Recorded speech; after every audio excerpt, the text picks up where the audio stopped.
I walked in through the side entrance. No spotlight, no announcement, just the sound of gasps snapping through the wedding hall like broken glass.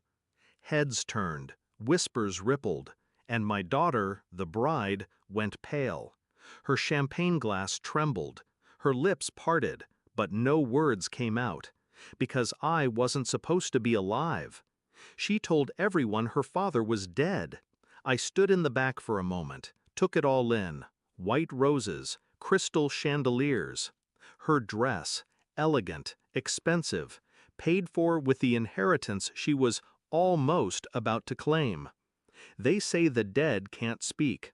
I walked to the microphone and made the room cry. 3 years ago, I was her hero, single father, raised her after her mother left.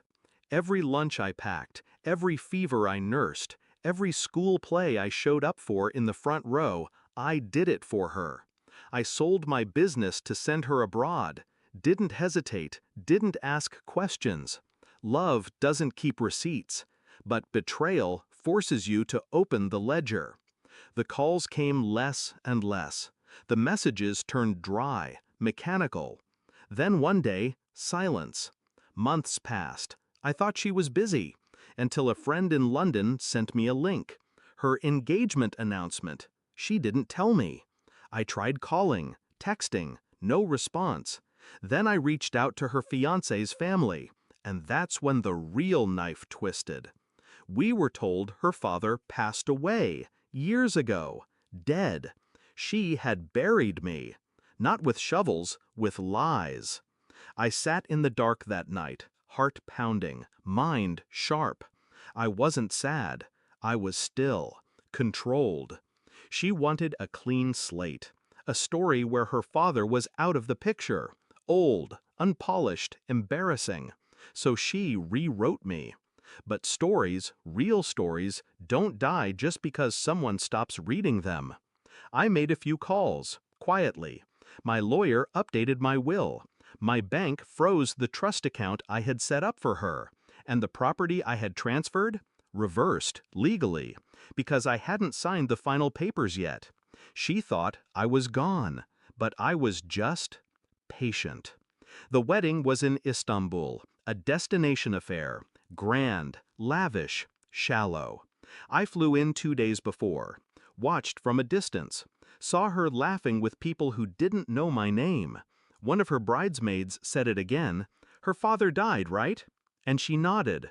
I waited until the vows were done, until the music faded and the MC invited guests to speak. That's when I walked in. Black suit, calm face, quiet vengeance. Like a ghost with unfinished business.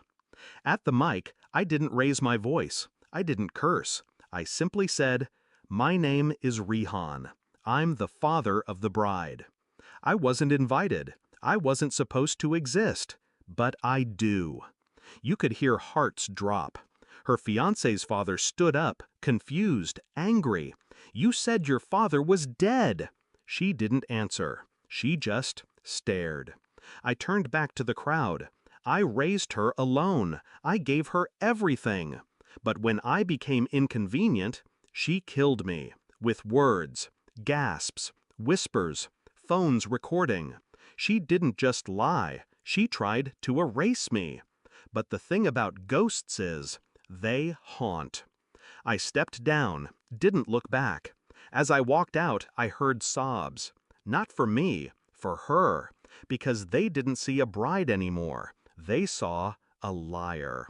She called me that night, 23 missed calls. I didn't pick up. I let the silence ring louder than her betrayal. Days later, I heard the wedding was annulled. His family wanted no part of the shame. The photos were pulled offline. The venue refused to refund. Weeks passed. Then one morning, I found her on my doorstep, tired, broken, makeup smeared from tears that came too late. "Dad, I'm sorry." I looked at her, and in that moment I saw the little girl who once held my hand too tight on the first day of school. But I also saw the woman who buried me to climb higher. I didn't scream. I didn't slam the door. I just said, I died once already. You mourned nothing. And now, I live without you. People think revenge needs fire, but sometimes it just takes walking into a room you were never meant to enter and existing loudly, truthfully, unapologetically. That's what makes the liars cry.